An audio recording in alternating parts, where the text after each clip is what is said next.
Hey, what's up? This is Sumner Peterson from Dead Lakes, and you're listening to Rhino Radio.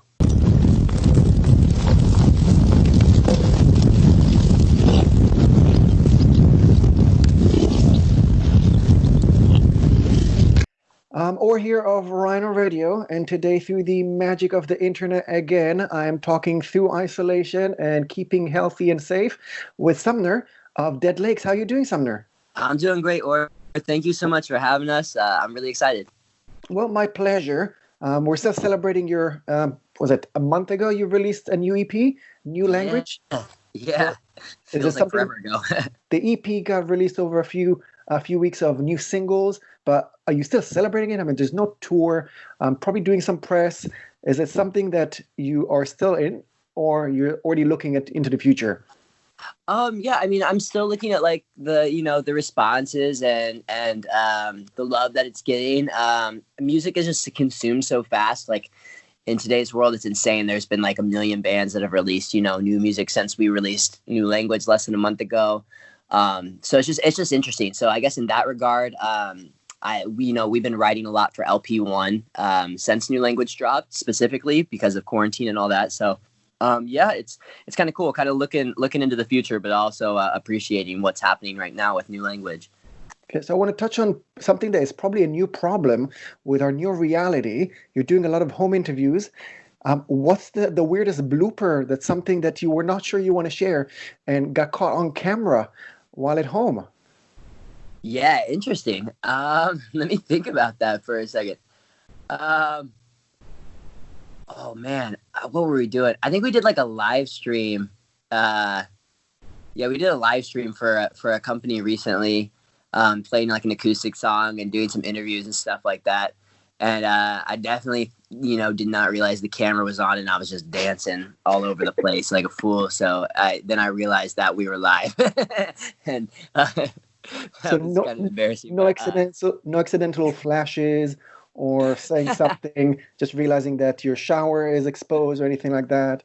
That's so funny. I'm sure that's going to happen in the future. We plan on going live all the time on like Twitch and Instagram and stuff like that. So don't worry, we will have some bloopers in the future that are a little crazier. Yeah, save something for the LP. That's right. Exactly. Can't give people too much shock value right now. I want to go a bit more personal with you. Your lyrics are very open, and you share a lot of kind of dark things that maybe are a bit more personal.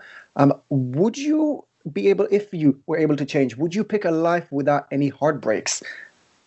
Absolutely not. And I mean, I know this is the classic answer, but seriously, like, I mean, I'm really happy with who I am today and with where I am today and with my life today overall.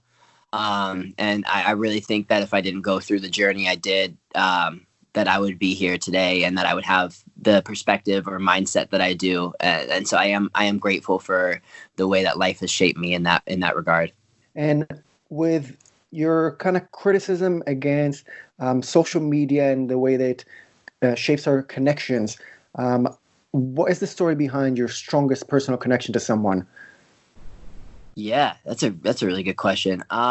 It's those authentic moments, like for me and my best friends, like that I live with. My roommate Max is the guitarist in our band, and me and him do most of the songwriting. I would say just like the key to the best relationships in my life has just been like the face-to-face interactions we've had and the conversations we've had, and being able to break some walls down and be able to talk about some topics that some people don't get to even talk to their closest friend with or closest people with. So I don't know. I think it's really important to have open conversations with the people that you love the most.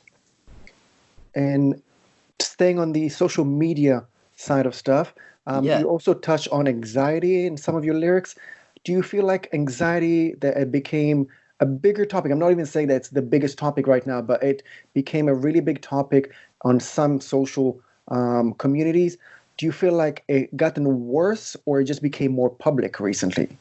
I think that the open conversation aspect has actually helped a lot of things as far as people understanding themselves and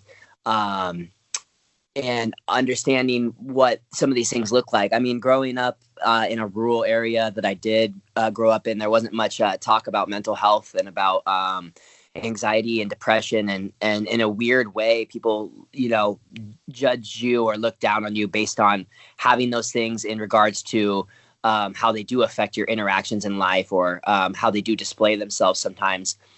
So I feel like as far as more people speaking up about anxiety, yeah, I do feel in some aspects there's a potential that, more people are dealing with anxiety than in the past. But also at the same time, I think that the conversation is luckily just there now, and people feel comfortable being able to express that part of themselves and not have to hold it in and let it, go through a eternity cycle of just keep going and diving worse instead of talking about it. So I'm really happy about the conversation being there.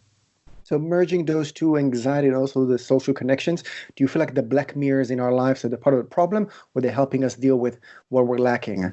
Yeah, I think that's a great question. I think pros and cons. I think obviously, social media, it can be a beautiful thing. It allows me and you to talk right now, and maybe that wouldn't have ever happened had there not been, Skype.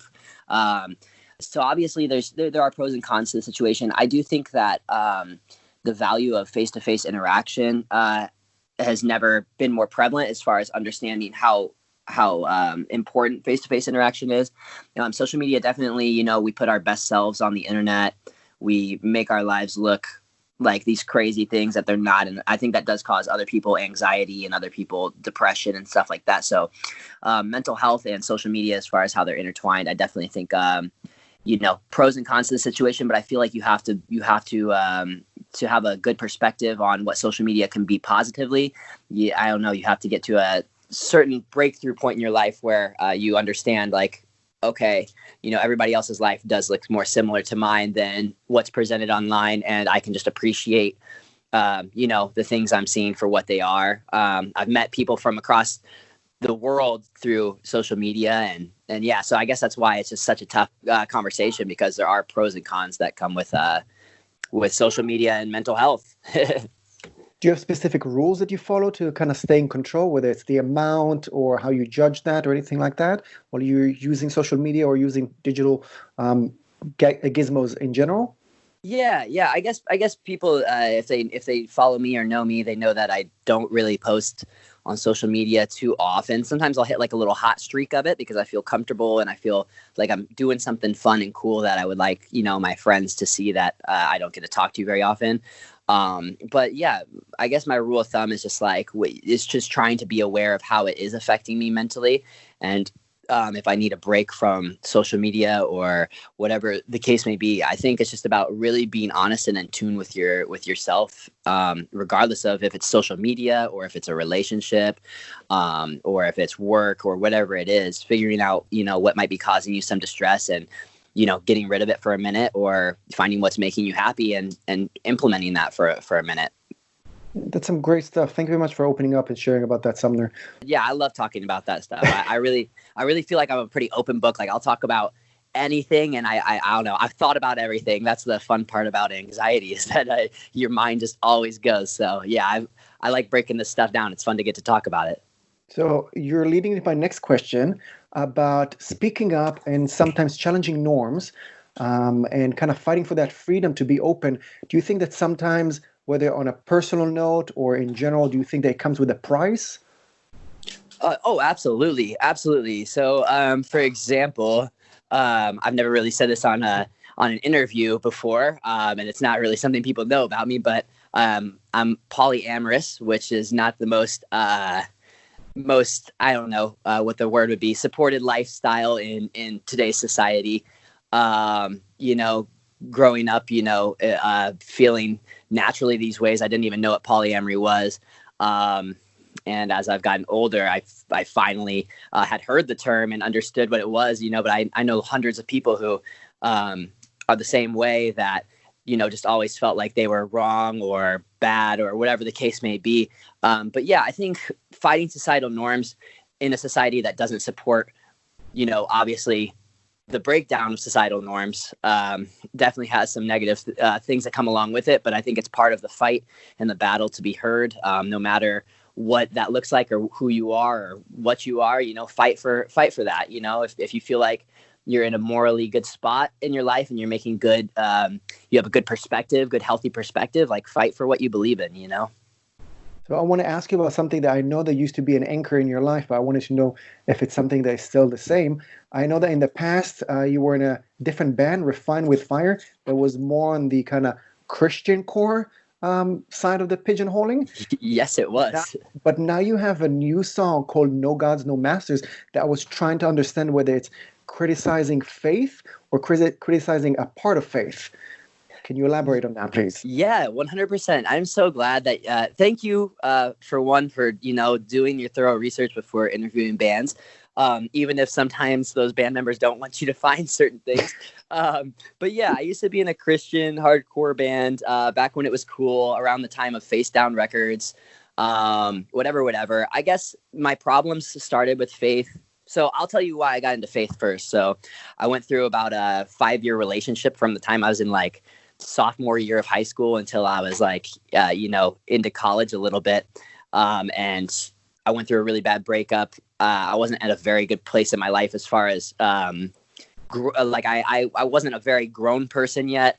And the way I handled things was new and fresh to me. And basically, I went through a really bad time where I felt suicidal and I just really needed an outlet. I really didn't have friends when I was in college. I went to a small school and basically, I also didn't have a great relationship with my dad, but my dad was trying to be there for me through this breakup, and his big thing was God and all that. And so I just really like gave it a try for quite a while, moved back home and started the Christian hardcore band. And then I just started seeing that like a lot of the guys in these Christian hardcore bands weren't even Christians. They were just using it for monetization things and trying to gain clout off of using that platform. The church I was attending, they would condone other members of the church on things that they weren't doing that were very great, but looked down on me for, you know, having tattoos or whatever the case may be, being into the sort of music I was into. And so basically the congregations in the Christian faith, I wasn't very happy about. And then also, this is a total side note, but, you know, I may as well give you some raw stuff. Yesterday, my aunt from Michigan, which is my dad's family, posted up a article that was written by a white person. And the cover photo was of Black people inside of a church. And it was basically an article telling people how to handle the death of George Floyd through the scope of God.